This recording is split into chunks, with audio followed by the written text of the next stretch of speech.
حسن سری به درگاه رضا، بیرون نروم یک قدم از راه رضا. خواهی که سرت به عرش توفیق رسد، بگذار بر آستانه شاه رضا. سلام بر شنوندگان عزیز و صاحب دل. این رباعی که خوانده شد بنا به روایت نصرآبادی از حسن خان شاملوست که خود شاعر به خط نستعلیق نوشته و در مشهد حضرت رضا به دیوار دارالسیاده نصب شده و از این جهت خوانده شد که امروز چند تن شاعر، نویسنده و محقق به مناسبت میلاد با سعادت آفتاب 8 سپهر ولایت و 7مین فرزند علی مرتضی حضرت علی ابن موسی رضا علیهما آلاف التحیة و الثنا در اینجا گرد آمدند تا به آستان حضرتش عرض ادب کنند و ما طلیعه این روز فرخنده را به عموم هموطنان عزیز شادباش میگوییم. حضرت علی ابن موسی رضا حجتی است که هر روز و هر هفته و هر ماه و هر سال ارباب حاجت برای عرض نیاز و کسب برکت به آستانش جبین میسایند و وجودش به سرزمین باستانی ما رحمت و برکت بخشیده است.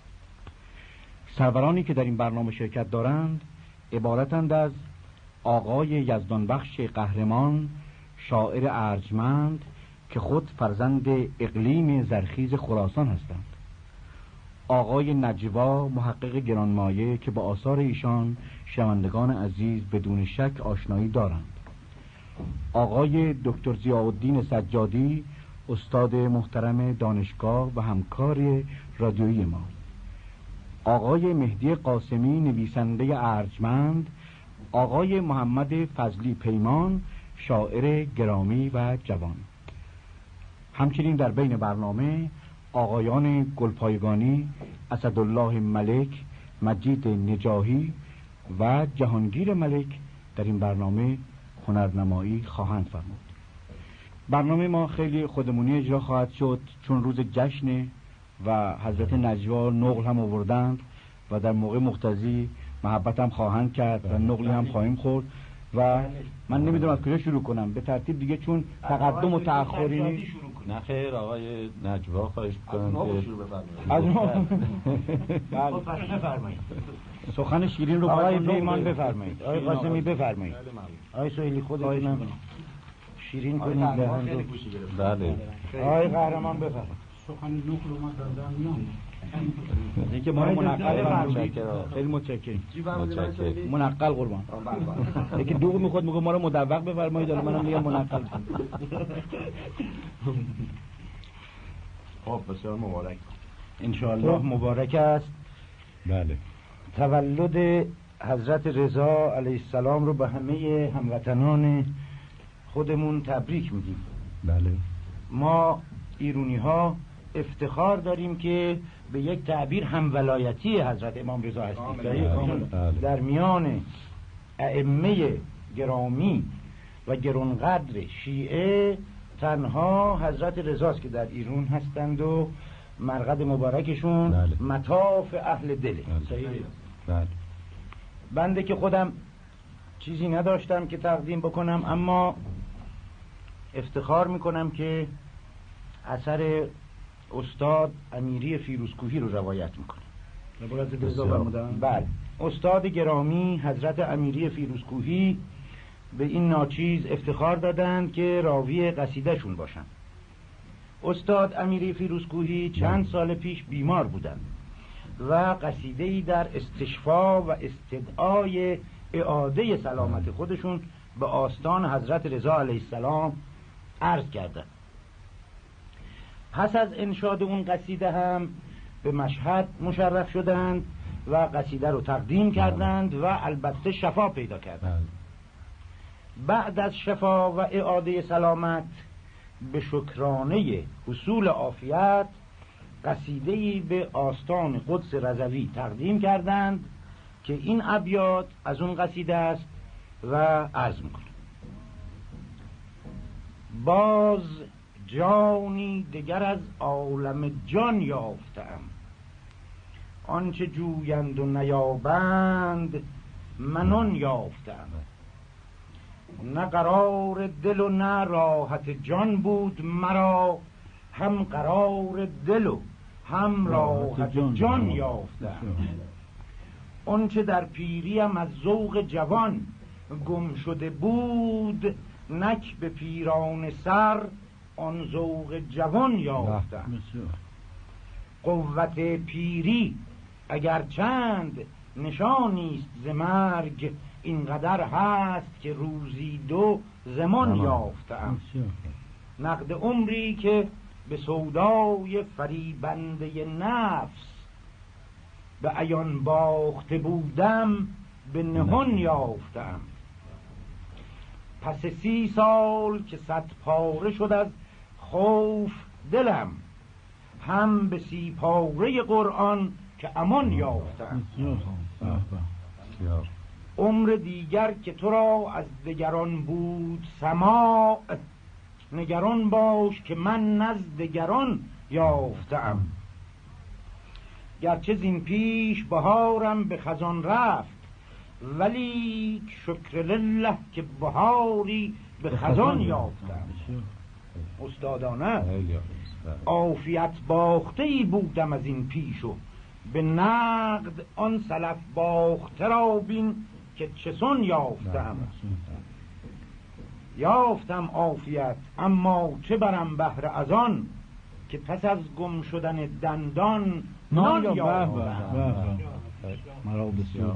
نه خلیلم که از آتش به عیون رست، ولیک قول بردن و سلاما به عیون یافتم. یا نارکونی بردن و سلام علیکم. شاید این گوهر با نقد روان یافته را، دیگر ارزان نفروشم که گران یافتم. این خطا هم ز من آمد که من آن دار شفا، دیر چون جستم هم دیرش از آن یافتم. چشمه آب بقا روزه جانبخش رضا، که از آن کوثر دیگر به جهان یافتم. نه همین کوثر دیگر که از آن منحل عذب، هر طرف چشمه دیگر به جنان یافتم.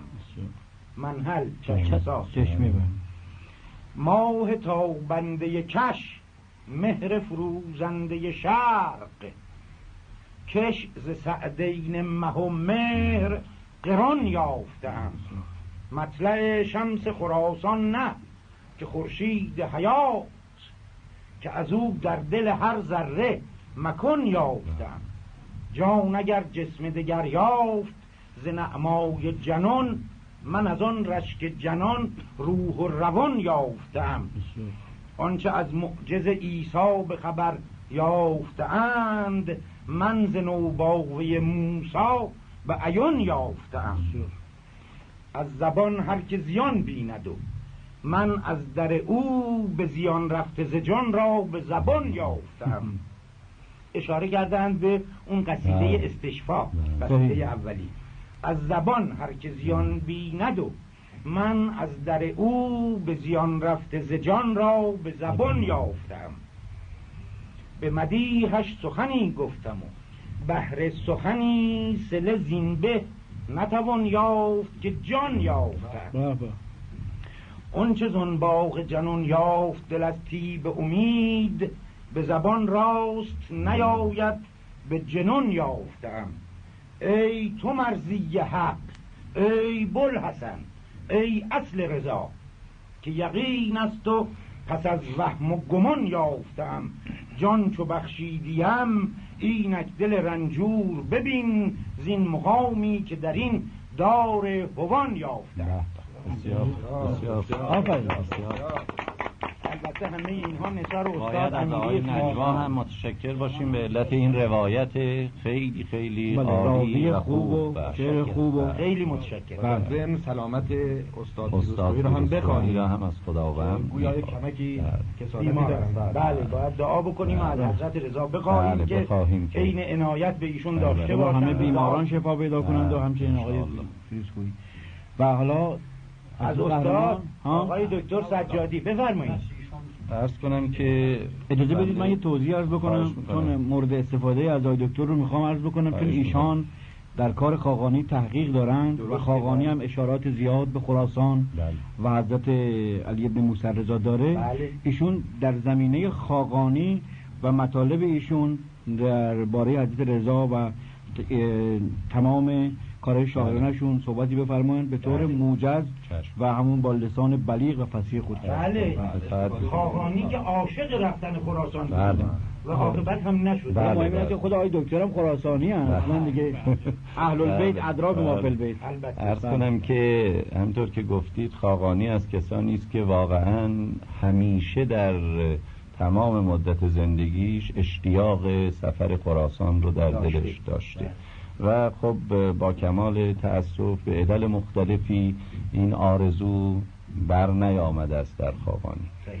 و بار اول که این سفر رو در پیش گرفته از شروان آمده است به تبریز و از تبریز آمده به ری، در ری دچار بیماری خیلی سختی شده. این در حدود سال مثلا 549 550 هجری قمری بود. اینجا آب و هوای ری خیلی اذیتش کرده و بعد معلومم نیست به چه مناسبت والی ری اونطور که خودش میگه منعش کرده از رفتن به خراسان. بعضیا میگن راه ناامن، راه ری به خراسان. اینجا هم مریض شده. اگر که موافق هستید دو سه بیت از اون اشاره به شهر ری که اینجا بوده بکنیم، بعد اون وقت بریم از قصائدش چند بیتی بخونیم. خیلی بجاست برای اینکه اون وقت حالا شکر بکنیم که ری آب و هوا خوب شده. همونطور که انتظار میرفت محفل ما جنبه تحقیقی هم پیدا کرد. خیلی خوب. مثلا که اونجا گفته است که من به ری عزم خراسان داشتم، زان که جان بود آرزومندش مرا. والی ری بند بر عزمم نهاد، نیک دامنگیر شد بندش مرا. این اشاره است به اون که اینجا مانه. ولی این رو همطور که عرض کردم آب و هوای ری خیلی ناراحتش کرده، به طوری که یک قصیده ای ساخته در این زمینه و مطلعش این است که خاک سیاه بر سر آب و هوای ری. بعد دعا کرده از منتها گفته دور باشد، دور از مجاوران مکارم نمای ری. بعد هم در آخر این قصیده میگوید که دیدم سحرگهی ملک الموت را، که پای بی کفش میگریخت ز آب و هوای ری. گفتم تو نیز، گفت چو ری دست برگشاد، بویحیه ضعیف چه باشد به پای ری. بعد اون وقت در اونجا گفته است که البته در این مسئله به مناسبت اشتیاقش به خراسان که در این سفر که نشده، برگشته و رفته به تبریز دوباره و در ابیاتی که حالا من باز به خاطرم از اشاره میکنم بله ممکن میگوید خب حالا اگر اجازه نمیدید من برم به خراسان، اقلا اجازه بدید برگردم به تبریز، به شهر خودم اونجا برم اینو. و بعد از اون که برمیگرده اونجا سالها دوباره این آرزو رو داره تا در 580 هجری قمری اینها قصد میکنه از طریق طبرستان بره به خراسان. میگوید که دیگه ری رو حالا رها کردم و از طریق طبرستان، که حالا در ضمن من به این ابیات هم اشاره میکنم. 3 قصیده به این مناسبت در اشتیاق به خراسان در دیوان خاقانی هست که 2 تاش رو در همون سفر اول گفته است و یکیشو در اون سفر دوم یعنی 580. علتش این است که اونجا از یک قرانی صحبت میکنه که 2 سال بعدش باید اتفاق میافتاده، همون قران 582 هجری قمری که انوری هم راجع بهش پیش بینی کرده بود و بعد منتها نشد. این در قصیدش اشاره می. در یکی از قصایدش از کنم اون قصیده‌ای که در 580 میگه مطلعش این است: رهروم مقصد امکان به خراسان یابم، تشنه ام مشرب احسان به خراسان یابم. بعد میگوید که چون اشاره به اون مسئله قران کردن، میگه من از قران نمیترسم که میگی 2 سال دیگه میشه، چون 582 بوده، چند گویی که 2 سال دیگر است آفت خصم. من امان از این آفت خصم رو در خراسان خواهم یافت. یه نکته دیگر هم اجازه بدید من اشاره کنم که خاقانی علاقه فراوان و شدیدی داشته به دیدن دانشمندان خراسان. بله دیگه و بسیار بله احترام می‌گذاشته به اینها، از جمله اونها محمد ابن یحیی نیشابوری. میگوید که حالا چند بیت از این قصیده اجازه بدید که میگوید که دل کنم مجمر سوزان و جگر عود سیاه، دم آن مجمر سوزان به خراسان یابم. بر کنم شمع وفا را به خراسان طلبم، کان کلید در رضوان به خراسان یابم. در جهان بوی وفا نیست وگر هست آنجاست، کین گل از خار مغیلان به خراسان یابم. مرغ دل را که در این بیضه خاکی قفس است، دانه و آب فراوان به خراسان یابم. من مرید دل پیران خراسانم، از آنک شهسواران را جولان به خراسان یابم. نزد من کعبه کعب است خراسان، که ز شوق کعبه را محرم گردان به خراسان یابم. به ردای طلب احرام همی گیرم، از آنک عرفات کرم آسان به خراسان یابم.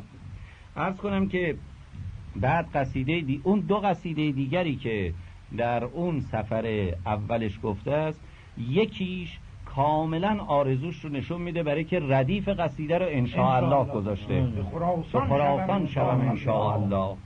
بعد اونجا در اون قصیده و یک قصیده دیگر هم که در همونجا گفته وقتی منعش کردن از رفتن، مطلع قصیدهش این است که چه سبب سوی خراسان شدنم نگذارم، اندلیبم به گلستان شدنم نگذارم. نیست بستان خراسان را چون من مرغی، مرغم آوخ سوی بستان شدنم نگذارم.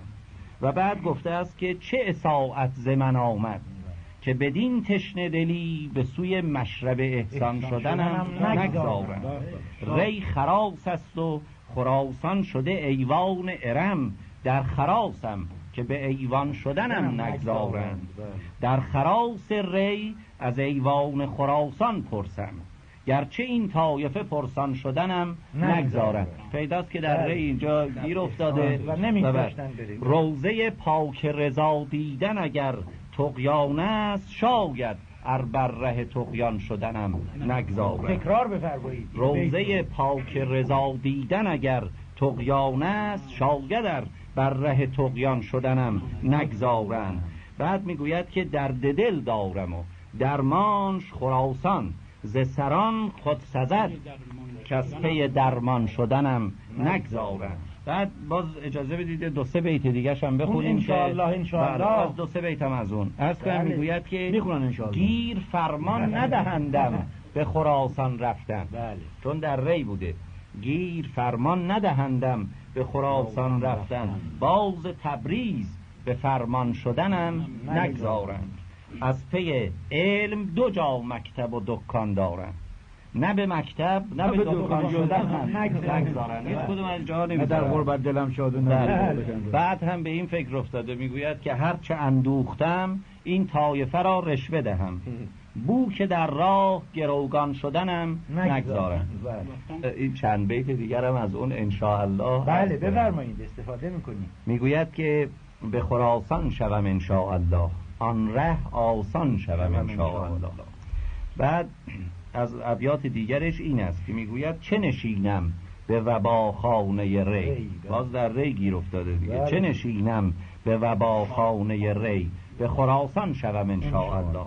اندلیبم چه کنم خارستان، به گلستان شوم انشاءالله. وقتی که از بیماریش برای خودش یک امیدی داره که حالا بهبود حاصل میکند و میره، میگوید که تب مرا گفت که سرسام گذشت، من پس آن شوم انشاءالله.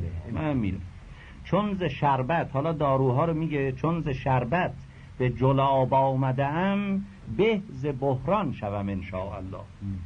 و از مزور چو به مرغ آیم باز، مرغ پران شوم انشاءالله. کیلویی به من بدن. بله. مرغ کیلویی میخریدن اون وقت. باد کرده. و از مزور، بله. مزور مقصود اون غذای ساده خاص مریض است. و از مزور چو به مرغایم باز مرغ پران شوم ان شاء الله. هنوز ببخشید در شیراز این کلمه مصطلحه، مزور میگن. بله. مزور بله. برای مریض. آشه بله یه چیزی خدا مثلا شوربا آشه با تنظیر. بله. آقای قاسم. آره برای اینکه میل خوردن نداره آدم چیز خوشمزه. نه میگوید که نه تا حکم ز سلطان چه رسد تا به فرمان شوم ان شاء الله. گر دهد رخصه کنم نیت توس خوش و شادان شوم ان شاء الله. بر سر روضه معصوم رضا شبه رضوان شوم ان شاء الله. گرد آن روضه چو پروانه شمع مست جولان شوم ان شاء الله. البته اشعار دیگری در این قصاید مفصله. اون قصیده اولی در حدود 110 بیت اینطور هاست. و اجازه بدید که اگر مجال داشتیم در این برنامه، چون از خاقانی اسم بردیم و خاقانی خودش رو بدل سنایی غزنوی میدونه، میدونید که میگوید بدل من آمدم در جهان سنایی را. اگر مجال داشتیم اجازه بدید چند بیتی هم از قصیده ای که سنایی غزنوی در مدح حضرت رضا علیه السلام سروده است بعد بخوانم. بعد از کنم ان شاء الله، بعد از آواز ان شاء الله. حالا استفاده کنیم از برای اینکه یک تنوعی پیدا شه در جمع ما و حالت شنوندگان و بعد بریم بر سر مطالب خوب بعدی از آقای گلپایگانی و سایر هنرمندان استفاده کنیم و حالی بکنیم و بعد ادامه بدیم. بسیار خوب. خب بفرمایید. خب تا حضرات سازشون رو کوک میکنن، بله بنده یه عرضی دارم و یه رازی رو باید اینجا فاش کنم. این آقای نجوایی که اینجا صحبتشون رو میکردیم همون آقای سید ابوالقاسم انجوی شیرازی خودمونن. آقا کلی راز نگه دارید. بله. و خلاصه نجوا متشکرم. با ما نجوا کردن که نگید اسم ما رو، ما گفتیم به هر حال مرحمت. ولی چون لازم من اینجا اسم ایشون بیارم، چون ایشون در حافظ تحقیقات کاملی دارن و نسخه هم که دادن از حافظی که نسخه خوب حافظه، واقعا یکی از بهترین نسخه هاست. متشکرم. یک غزلی است مشکوکه در هیچ نسخه قدیمی به نام حافظ ضبط نشده. ایشون هم الان میخونم تایید خواهند فرمود که راجع به حضرت رضاست، ولی چون عرض ادبی کرده هر شاعری بوده روحش شاد. بله بیشتر محققین انصاف میدن و اظهار نظر کردند از شاعرای دوره صفوی باید این غزل رو گفته باشه. از فیض روز تولد حضرت رضا علیه السلام روشن شد که این غزل از حافظ نیست، اما این غزل ارزش داره برای اینکه عرض ادبی است به آستان قدس رضوی و به آستان حضرت رضا علیه السلام. ولی البته بافت کلام حافظ نیست. بله معلومه، مال دوره صفوی و اون اوقات. بنده این غزل رو میخونم، بعد از آقای گلپایگانی خواهش میکنم 3-4 بیت از همین غزل رو برای ما بخونم. بسیار مناسب. استدعا میکنیم از آقای گلپایگانی. ای دل غلام شاه جهان باش و شاه باش. ای دل غلام شاه جهان باش و شاه باش. پیوسته در حمایت لطف اله باش. چون احمدم شفیع بود روز رست خیز، گو این تن بلاکش من پرگناه باش. آن را که دوستی علی نیست کافر است، گو زاهد زمانه و گو شیخ راه باش. امروز زنده ام به ولای تو یا علی، فردا به روح پاک امامان گواه باش. امروز زنده ام به ولای تو یا علی، فردا به روح پاک امامان گواه باش. قبر امام هشتم سلطان دین رضا، از جان ببوس و بر در آن بارگاه باش. دستت نمیرسد که بچینی گلیز شاخ، باری به پای گلبن ایشان گیاه باش. احسن، خوب آورده. دستت نمیرسد که بچینی گلیز شاخ، باری به پای گلبن ایشان گیاه باش. این بیتش خیلی خوبه، همش چند تا بیت خوب داشت. مرد خداشناس که تقوا طلب کند، خواهی سپید جامه و خواهی سیاه باش. حافظ طریق بندگی شاه پیشه کن، حافظ طریق بندگی شاه پیشه کن، وانگاه در طریق چو مردان راه باش. خیلی متشکرم. من تصور میکنم حافظ راضی باشه به نام او بخوانه حتما.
شاهرخ ناظری هم داره حال میکنه.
آقای جهانگیر ملک چه میدونه که اینجا آقای قاسم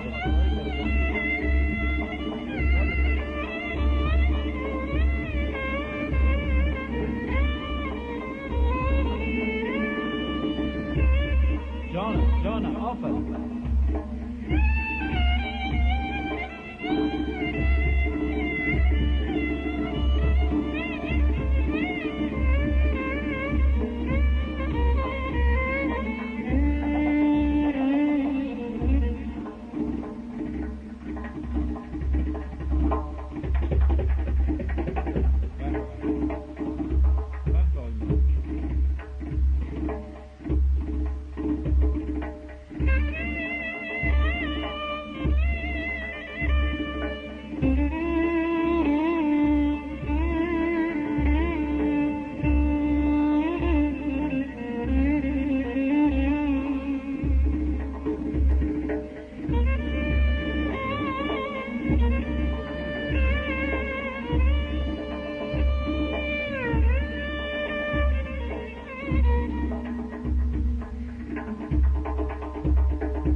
جهان باش و شاه باش،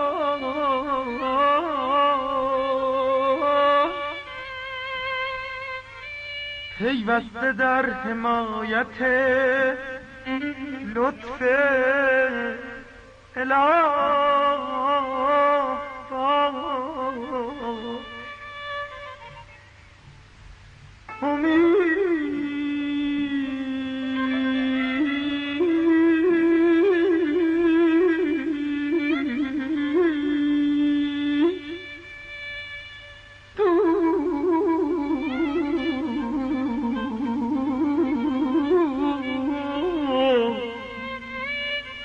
امید منم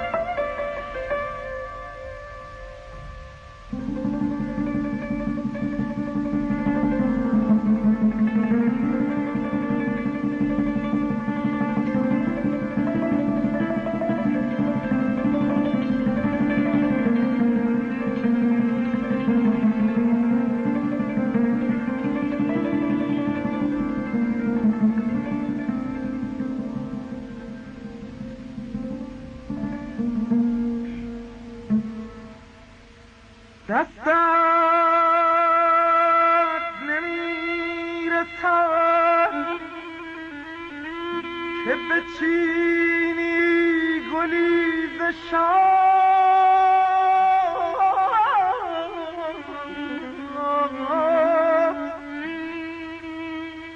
باری به پای گلبن ایشان گیاه با امید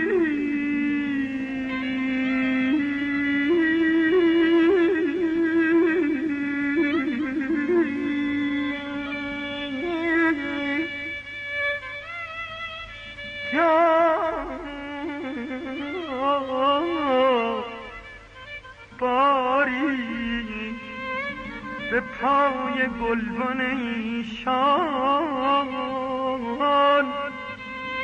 گیاه با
مرد خدا شناس،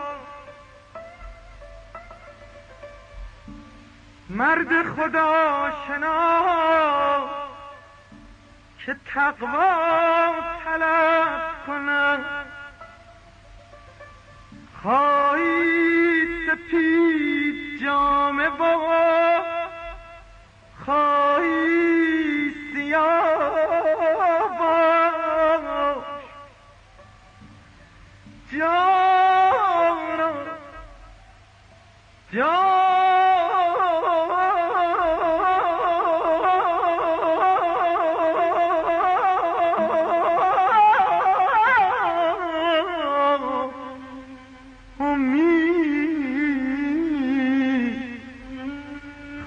سفید جامه و خواهی سیاه با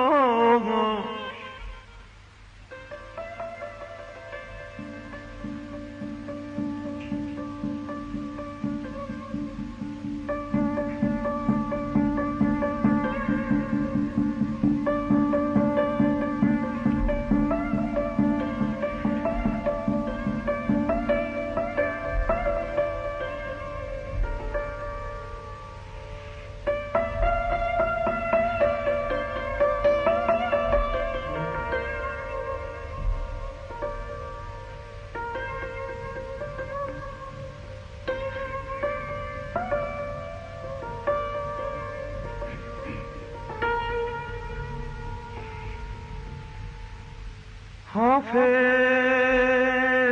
طریق بندگی حافظ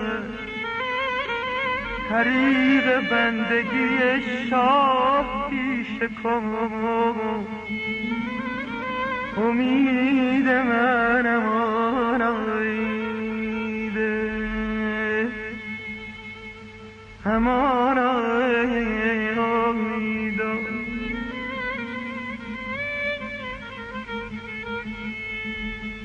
حافظ طریق بندگی شاه پیش کن وانگاه در طریق وانگاه در طریق چو مردان راه با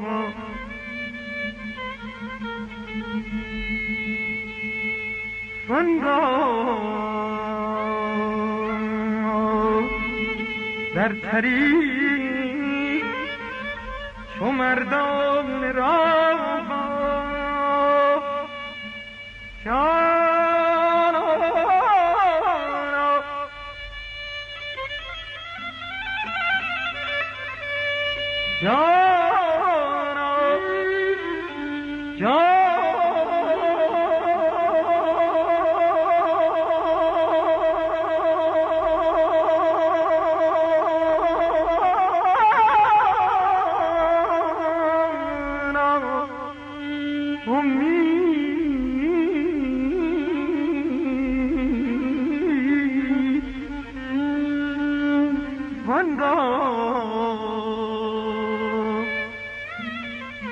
در طریق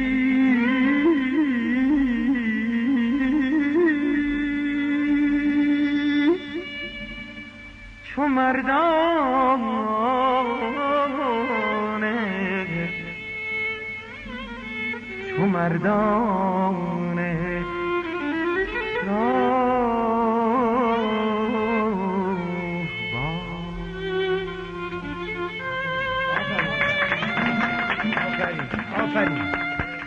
حالی کردیم.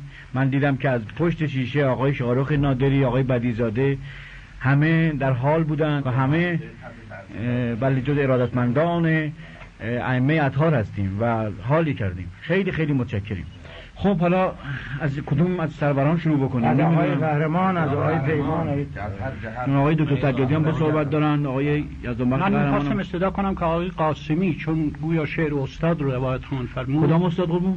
استاد ملک الشعرا. آقای قاسمی شعر استاد ملک الشعرای بهار رو انتخاب کردن. مقدما شعر استاد. خب البته آقای قهرمان حق دارند که این تقدم رو قائل بشن، چون درسته که خاندان خود آقای قهرمان خاندان علم و هنر و مشهور خراسان هستند. صحیح. اما به دو سبب. صحیح. آقای قهرمان البته مقدم بر آقای قاسمی شعر نخواهند خوند، برای اینکه آقای قاسمی راوی شعر استاد ملک الشعرای بهار هست. استاد ملک الشعرای بهار استاد آقای در قهرمان، حقیقت بنده و جناب عالی آقای قاسمی هم مهمان خراسانی هستند. بله. میزبان آیون هستند، آقای دکتر سجادی و آقای قهرمان.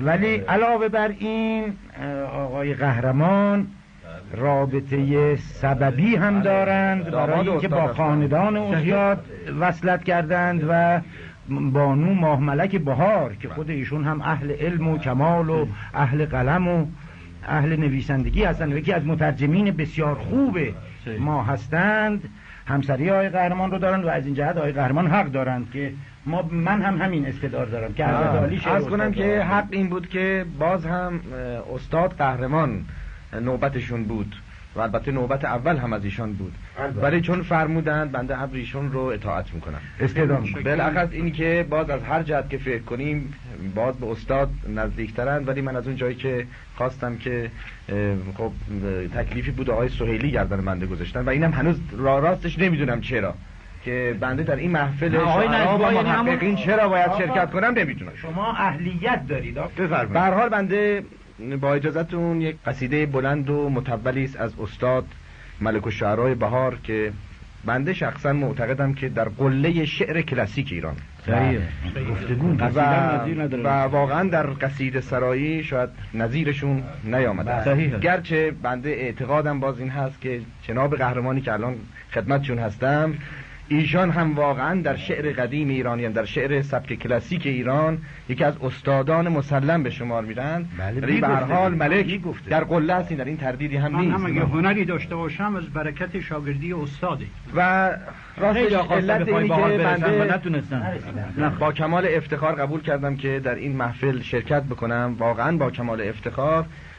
یکیش خب میمنت روز هست، دیگر این که به شعر خیلی علاقمندم راستش خیلی، اگرچه این شعر سبک قدیم یعنی شعر کلاسیک باشد یا شعر امروز، اگر البته شعر واقعی و به معنای کلمه واقعا شعر باشه. حالا به هر حال اجازه بفرمایید اگر اجازه می‌فرمایید از این قصیده بلند بنده چند بیتی رو که انتخاب کردم و اتفاقا به مناسبت همین روزم هست بخونم. بفرمایید. تبارک الله از این فرخاستان که بود، به پاس درگه او آسمان همیشه مقیم. حریم زاده موسی که چون دم عیسی، روان فزاید خاک درش به عزم رمیم. به چشم زایر این آستان بود روشن، هر آنچه گشت به سینا نهان ز چشم کلیم.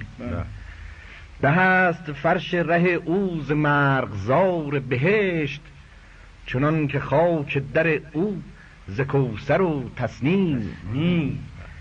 زهی بران که نهد روی دل بر این درگاه، بسیار برای صافی و دین درست و قلب سلیم. چنان که خادم این در بهار مدح سرای، که هست بنده دیرین و خاکسار قدیم. روان شاد کمین چاکر این آستان، که از ره عجز نهاده است به کوی رضا سر تسلیم. مگر ستاند روزی ز خاک این درگاه، دوای جان علیل و شفای قلب سلیم. ز پاک یزدان ما را دمی هزار درود، بر این حریم و خداوند این خجسته حریم. احسن. آفرین. خب حالا دیگه نوبت عنایت آقای یزدان بخش قهرمان هست. عرض کنم که من متاسفم که قبلا نمیدونستم که امروز سعادت شرکت در این مجلس عالی رو خواهم داشت. به حق این بود که به خصوص برای امروز و به یمن جشن ولادت با سعادت حضرت سامن الائمه علیه آلاف التحیت و ثنا شعری آماده می‌کردم قبلا. این شعری مخصوص امروز. بله. ولی چون متاسفانه خبر نداشتم و دیر با خبر شدم، اینه که میخواستم برای اینکه از فیض شرکت در این مجلس محروم نباشم، شعری رو که در 30 سال پیش تقریبا نزدیک 30 سال پیش، یعنی در سالی که دانش آموز کلاس 4 دبیرستان شاهرضای مشهد بودم، در اون وقت ساختم. با اون شعر کتیبه در مسجد ریاض شده در آستان مقدس حضرت رضا. با اجازهتون قسمتی از اون قصیده رو قرائت کنم. استدعا میکنم. بسیار مناسبه. مقدمش هم عرض کنم که من در تابستان سال 1316 که پس از تعطیل دبیرستان به زادگاه خودم فیض‌آباد محولاد رفته بودم از مشهد، نامه ای از جناب محمود فرخ شاعر گرانمایه خراسان که گمان میکنم در اون وقت ایشون سرپرستی دبیرخانه نیابت تولیت رو عهدهدار بودن، دریافت داشتم که مرحوم فرموده بودن که به دستور نیابت تولیت قرار است که در مسجد ریاض یکی از بقاع متبرکه حضرت سامن الائمه نصب شود و نقره کاری شود. بله. و چون از قدیم مرسوم بوده که در این جور موارد شعری و ماده تاریخی گفته میشه و میشده و روی در نقره کاری میشده و حالا هم قرار است که در مشهد شعرا هر کدام که توفیق و سعادت این کار رو داشته باشن شعری بسازن و از میان اونها اون که مناسب تر باشه انتخاب شه. تو هم که حالا در اونجا هستی و بیکاری و شاید فرصتی داشته باشی و سعادت هم یاری کنه، تو هم چیزی بساز، شاید انشاءالله شعر شما برنده بشه. بنده با اینکه در اون وقت حقیقتش اینه که هنوز در این زمینه هیچ تواضعی نکرده بودم و چنین آرزویی که البته داشتم ولی امید نداشتم که شعر من مورد پسند واقع شه، ولی باز هم از روان امام علیه السلام همت خواستم و شعری گفتم و فرستادم و در شهریور ماه که به مشهد آمدم معلوم شد که همون چکامه‌ای که من گفتم و فرستادم در میان بقیه اشعار انتخاب شده که برای کتیبه در داده شه و نقره کاری شه. جایزه چقدر گرفتی قربون؟ والله جایزه‌ای که جایزه رو از خود حضرت استدعا کردم، فقط کتباً تقدیر شد از من، نامه‌ای نوشتم کتباً تقدیر شده از نیابت تولیت. بله. و خب حالا با اجازه دوستان گرامی قسمتی از اون قصیده رو عرض میکنم. استدعا میکنم. خواهش میکنم. ای بر در سرای تو جبریل بنده‌وار، روز و شبی ایستاده به فرمان کردگار، در پیش بارگاه تو کروبیان قدس چون زائران ستاده به تقدیس این مزار. بسیار مکرر بفرمایید. در پیش بارگاه تو کروبیان قدس چون زائران ستاده به تقدیس این مزار. بسیار. موسی ستاده در ره این قصر پاسبان، عیسی نشسته بر در این کاخ پاسدار. بسیار. بنیان آستان ملک پاسبان تو بر پایگاه عز و شرف گشته استوار. از رفعت تو عاریتی رتبت خلیل و از خانه تو منزلت کعبه مستعار. بسیار. خاک در تو قبله آمال خاص و عام، خلق جهان به خلق کریمت امیدوار. بسیار. تا حاجت دلی به کرامت روا کنی، صاحب دلان سوی حرمت گشته ره سپار. بسیار. بعدش البته گریز به قسمت‌هایی است که مطابق مرسوم اسم نایب تولیت تاریخ و تا میرسه به آخر که ماده تاریخش هم این بیت آخره که تاریخ سال شمسی این کار قهرمان، گفتا ز شاه می سزد این طرف شاه کار. بسیار. خیلی متشکرم. 1316 چهارم متوسط. طبع معلوم، طبع قوی استادانه و بسیار سپاسگزاریم آقای قهرمان، لطف فرمودید. و حالا یه مسئله است، بنده همون شعری که خوندم و اگه در خدمت بودم نخه چون وقتم تنگ هست و از آقای دکتر سجادی استدعا کنید بعد بفرمایید صناعی رو از موضوعتون جناب نجوا.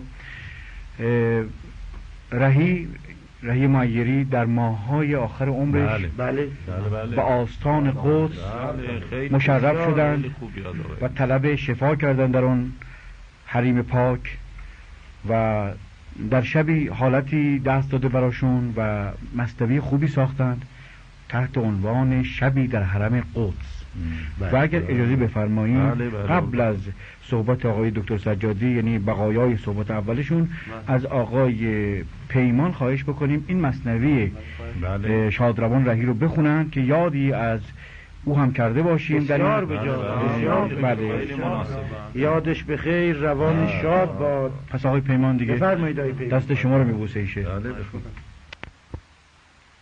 دیده فرو بستم از خاکیان، تا نگرم جلوه افلاکیان. بسیار شاید از این پرده ندایی دهند، یک نفسم راه به جایی دهند. بسیار ای که بر این پرده خاطر فریب دوخته ای دیده حسرت نصیب. آب بزن چشم هوسناک را، با نظر پاک ببین پاک را. شعر ناب. خوی سحرگیر و نظر پاک باش، راز گشاینده افلاک باش.